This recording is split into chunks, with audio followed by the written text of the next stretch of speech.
Hi everyone, it's Dr. Ramani and welcome back to this YouTube channel on all things related to narcissism and narcissistic relationships and toxic people in general. So let's talk about something that is, sometimes people wonder, are there people out there that kind of are narcissist whisperers who are able to, to get past them, to not let it bring them down? It's an interesting question, and I have another video that I made about, are some people immune to narcissists? That's a very different phenomenon than what I'm about to talk about, okay? I think some people out there are actually really, for a variety of reasons, not that affected by narcissists, and I get into all that in that video. I'm going to be talking about something very different here, which is what happens when a narcissist encounters an authentic person. Now that's where it gets really, really interesting. So let's talk a little bit about what authenticity is, because I think it's a word that's very overused, and even a lot of people, I have no doubt that many of you are going to disagree with my definition, and that's fine. It is what it is. But authenticity is very much a person who lives in alignment with their meaning, with their purpose, with a sense of self-awareness, with an accurate appraisal of their strengths and their weaknesses, and yet don't allow the strengths to escalate them into grandiosity, and don't let the perceived weaknesses allow them to fall into a pit of despair. They tend to be relatively well emotionally regulated, and in fact very well emotionally regulated, however are able to engage in appropriate and vulnerable shows of emotion. So basically they're very self-possessed people. Oftentimes they present as quite serene, I guess, because they're good. They're good. Authentic people are interesting because stuff doesn't tend to get under their skin as much, because they're good. Like, they're not necessarily rich. They're not necessarily at the top of their game. They're just sort of authentic. And I've done another video on authenticity in general, and I can think of one gentleman in particular I met once, and the nature of his work is just incredibly authentic. It was very peaceful to be in his presence, and he was just really aligned with his meaning and purpose, and he was at peace. Now, what happens when that encounters narcissism, okay? Man or woman like that. It's very, very interesting. Because at one level, authentic people are pretty unflappable. Things don't really get to them because, as a rule, people who are very authentic don't tend to personalize stuff very much, right? They'll say, that's a fair criticism, or yeah, that's a lot of noise that person's making. But they don't make it like, what did I say? What did I do? Like, there's not as much of that, because they're able to say, they might have even had, and again, one thing I want to make clear is they might have even had very difficult lives. Like, authentic people aren't just people walking around the world never having had trauma or difficulty in their lives. Sometimes they've experienced tremendous difficulty in their lives, and they just keep going. And so they have, they'll even say like, this is probably not a good place for me to be because there's a lot of loud noises. And I know that can be, that can really actually, I don't experience that well. So I think I'm just going to actually absent myself from the situation. And they don't care too much what other people would think. They let that vulnerability be expressed, and they don't worry about how it'll be judged. So again, that's what I mean by that very self-possessed sense. So when they encounter a narcissist, it gets really, really interesting, because not only does it not get under their skin, they kind of don't fall for it, right? So there's a wisdom there. And so what I've seen authentic people in the face of narcissistic people get very frustrated in the presence of authentic people because their usual tricks don't work as well. So the authentic person might say, oh, wow, that's a very nice car you have. Then they'll just kind of go back to, like, they won't let someone be interrupted. Like, so let's say they're having a conversation, and they're having a conversation with person A, and person C is narcissistic, and person C tries to interrupt and make it about their car. The authentic person won't say, shut up! They won't get rude. They'll say, it sounds like a very nice car. And then they'll make sure person B is still going. So what happens is that in some ways an authentic person is a little bit more resistant to the validation-seeking behavior, to the love-bombing behavior, to the attention-seeking behavior. But what's really neat about the authentic people is they won't shame the narcissist. They won't feel the need to say, like, you need to shut up, you need to step off, you're making too much noise, what is wrong with you? They won't go there. They'll just keep steering things where they need to go. But where people who are authentic will ultimately often hit a home run is that they'll know when to step away. And they won't be rude about it. They'll say something like, look at the time. I do need to go.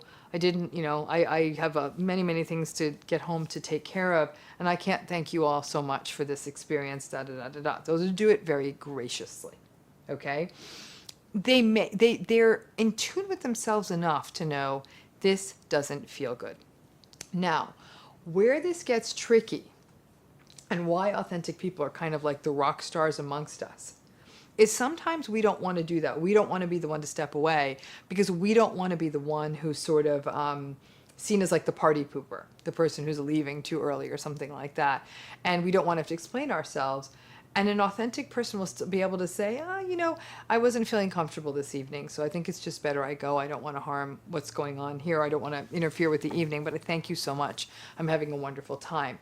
They speak truth, okay? And as I said, speaking truth, being transparent with truth, is often sort of what makes you the narcissist slayer.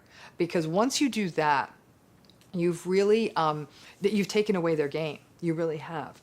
And authenticity, though, requires us to do a lot of work, right? We've got to care a lot less about what other people think and what other people say. We've got to be good with us, and that's what authentic people have.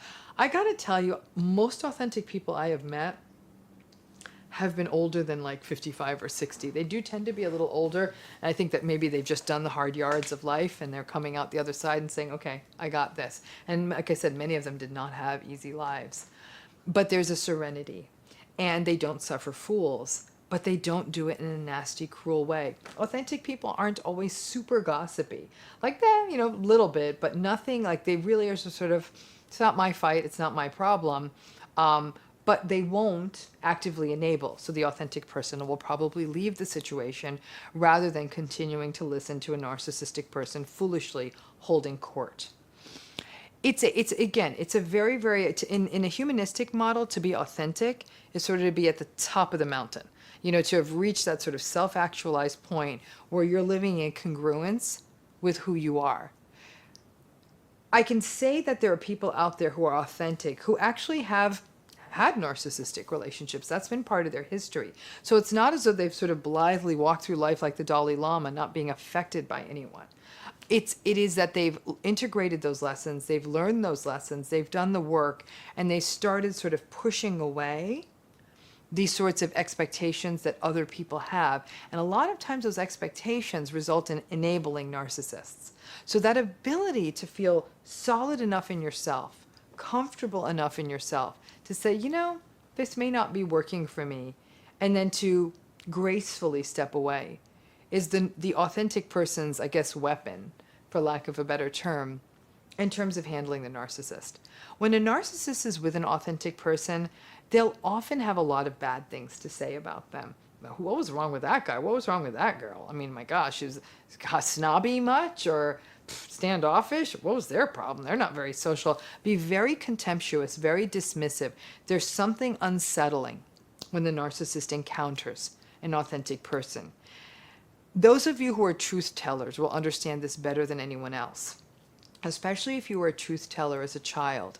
At some level, you were able to see right through to the inside of your narcissistic parent, and your narcissistic parent knew that, and they got really uncomfortable with you, which is why truth tellers often become scapegoated. As adults, when you're authentic, that happens again, that the authentic person can see right through to the narcissistic adult in their midst, and that narcissistic adult doesn't like it. They will often try to insult the authentic person, speak badly about them behind their back, make fun of them, mock them, and really try to avoid seeing them in the future. What's fascinating is while the narcissist will often waste lots of time trying to win other people over, right? Because they're so insecure and they need the supply. There's something about authentic people that almost scare narcissists, and you'll see that they probably won't try to win them over. I think what a lot of people forget is that narcissists go through They go through people looking for those who will be the best sources of supply before they hold on to them. So by the time they got to you, they probably tried it out with other people, and their tricks may or may not have worked. But they often don't try to pull the authentic person in, because there's a really unsettled feeling for the narcissistic individual who's in the face of that authentic person. So you might be thinking, well, then it sounds like the ultimate narcissist repellent might be to get really authentic. You damn well better believe it is. But that's easier said than done, isn't it? We all struggle in that journey. I can speak for myself. I never find it to be an easy journey. I think that we have psychological demons to sort of slay before we can get there to that full sort of settled place. And I can easily see as I get older how much that's associated with age. But it's a good goal for all of us to live in sync with who we are, not with what we believe the demands of the world expect of us. To know who we are, what we stand for, what our meaning is, what our purpose is, and live with that as much as we can day after day. And when we can do that, even when we have to do something uncomfortable, and let's face it, go to work, there's things you don't want to do, you can still live in line with that. The more authentic you become, the more resistant you will be to narcissists. And frankly, the more the narcissists, they're definitely going to have a few choice words for you and tell you to sort of take a hike. They'll definitely speak badly about you behind your back. But if you're authentic enough, you won't care. So go out there and get your authentic on. Work on it. It's a very, very worthy journey. And that's my wish for all of us, is that we do get there. Thanks again for tuning in. Please subscribe, join this community, learn how to be more authentic in the face of narcissists. It's hard to do. And I look forward to seeing you next time.